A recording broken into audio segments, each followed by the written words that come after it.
show you these power ratings here extremely shortly. Now, that being said, I talked about this already, and I wanted to give this extreme disclaimer. These are not how I would rank the teams, okay? These power ratings, what they're supposed to show is it would determine who would be favored over whom on a neutral site field. That's what these power ratings are all about. So, got the disclaimer out of the way. Let's not waste any more time. Let's jump right into it. What is that Any Given Saturday power ratings? What's that top 25 looking like as we move into week number 6? And we'll start from the bottom and work our way up. We got 25 to 21. We got 2 new teams that are entering the top 25 this week. Maryland is one of these teams. Maryland, they are my 24th best team in the country. They were not ranked. This is the first time that they've hopped into these power ratings for the entire season. And look, Maryland, you could say what you want about the schedule. I know they don't have the best schedule on the face of the planet, but that being said, Maryland, they've handled every opponent, and they've handled every opponent very convincingly, right?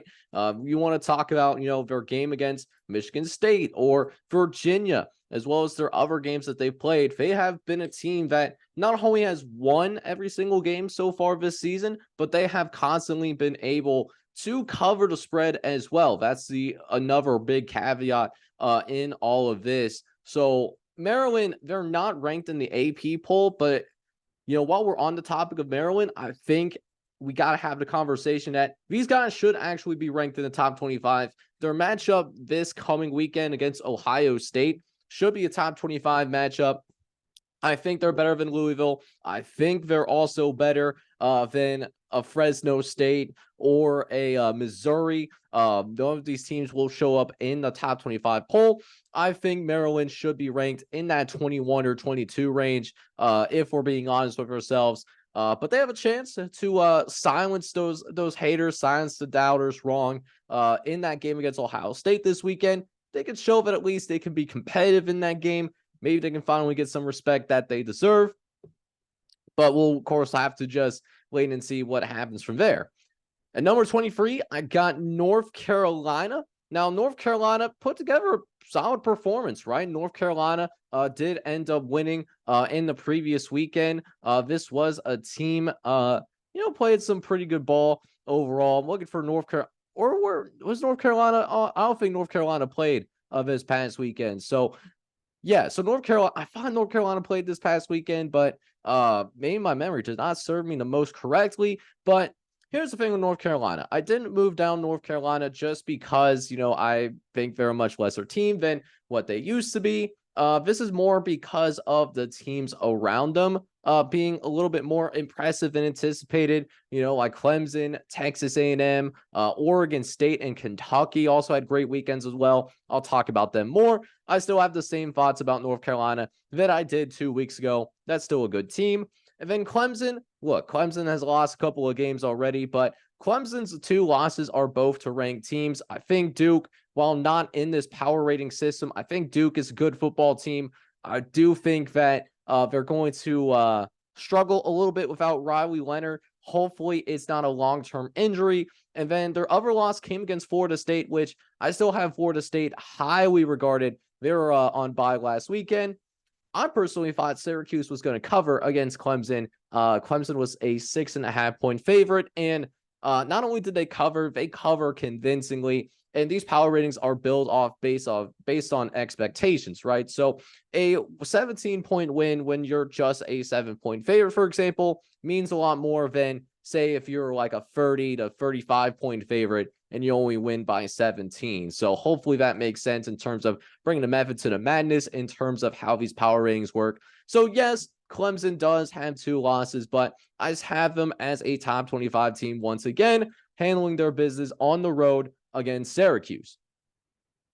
Now we'll go ahead and move into the top 20 here, and a couple of changes of note in the top 20. At number 18, I have Utah here. Utah really needs Cam Rising to come back. I thought that Cam Rising was going to come back a week or maybe even a couple of weeks ago, but he once again did not play.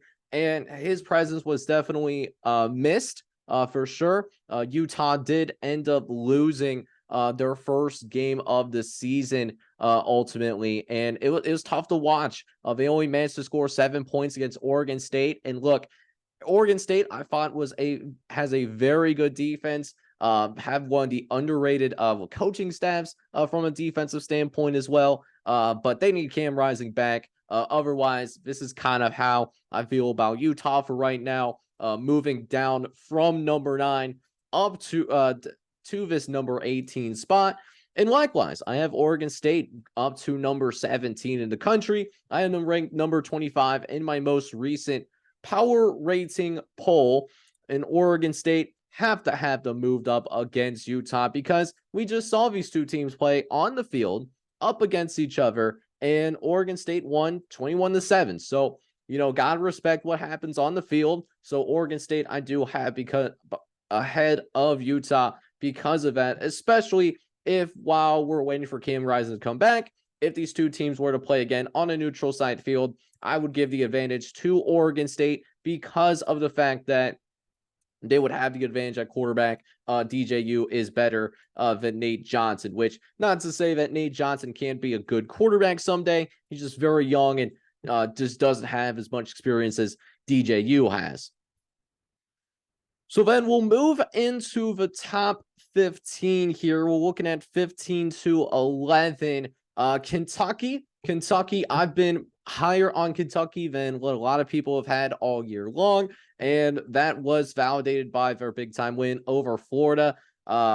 Really handled their business against Florida. Kentucky was only like a 2-point favorite against the Gators, even though this game was at home. I thought Kentucky was going to be able to cover that spread, and not only did they do that, they were blowing out Florida at some point. It was one of those games where it was really worse than what the score actually said. So kudos to Kentucky. They are still undefeated. I got them moved up to number 14 in the Any Given Saturday power ratings. They'll have a big time test against Georgia coming up here. And I think it's a real possibility that Kentucky could beat Georgia, especially if Georgia does not start fast. That has been a problem for the Georgia Bulldogs in conference play. They started slow against South Carolina. They've also started slow against Auburn last weekend as well.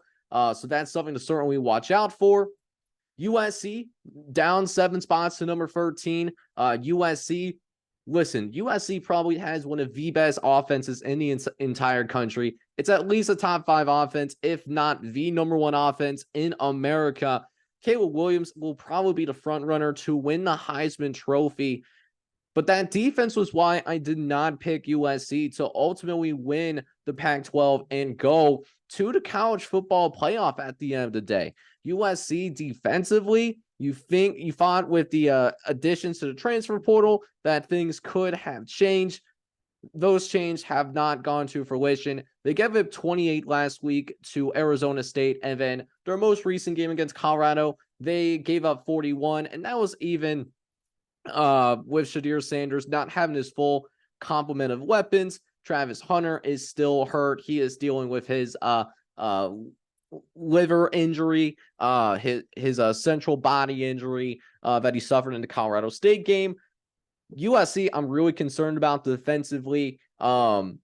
It's a Caleb Williams injury away from going to a really minuscule bowl game. So USC, they're still undefeated, but I'm certainly concerned about USC moving forward. And then Michigan, one of my higher risers of the week. I moved them up 8 spots up to number 11. They finally showed up to play. They played up against Nebraska, and Michigan manhandled Nebraska. That was a team that got up and came ready to play. That Joe Harbaugh coaching this team up was really a difference here. We didn't see the type of focus in that high-level play that we saw in the first few weeks of the season, whether it be against UNLV or Bowling Green or Eastern Carolina. But Michigan's starting to wake up a little bit, and they'll have some games down the road, Penn State, Ohio State, and Maryland. So their schedule's going to get tougher, but Michigan seems like a team that is beginning to start its peak at the right time. And now we go into the top 10. Top 10, not a lot of change here in the top 10 as of right now. I still have Florida State at number 6. They were on bye.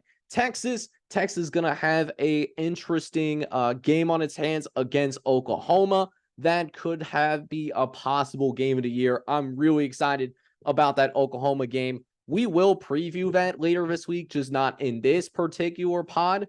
Notre Dame really navigating its a very difficult part in their schedule extremely well. They beat a ranked Duke team on the road. They should have beaten Ohio State, but unfortunately, some critical errors towards the end prevented that from happening. Ohio State snatching victory from the jaws of defeat.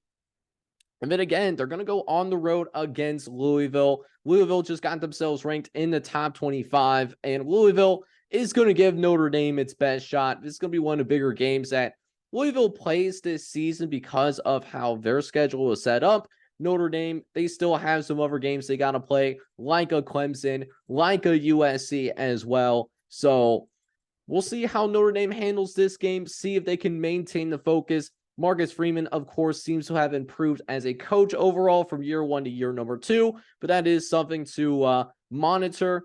And then rounding out your top 10, you got Alabama at 9, Tennessee at number 10. But that SEC is looking pretty open in terms of who could possibly win the SEC championship this year.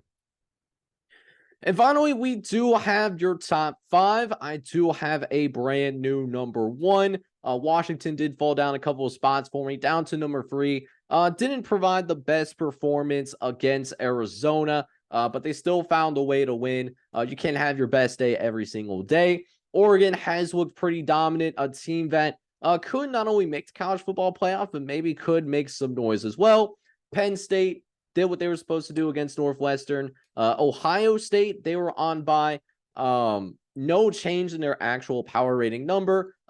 They moved up a spot because of what Washington did in terms of not meeting those expectations. Oklahoma, on the other hand, won by 30 against Iowa State. They are my new number 1 team in the country. We'll see how long they can hold that mantle and see if they can prove that, as they will take on Texas in the Red River rivalry. And that's, like I said, I think it's going to be a really entertaining football game that we're going to really look forward to watch. So that covers the entirety of the top 25 as of right now. Let me know what you guys think down in the comment section, what your thoughts are in terms of my power rating top 25. Do you agree or disagree? Let me know down in that comment section. I always appreciate that input.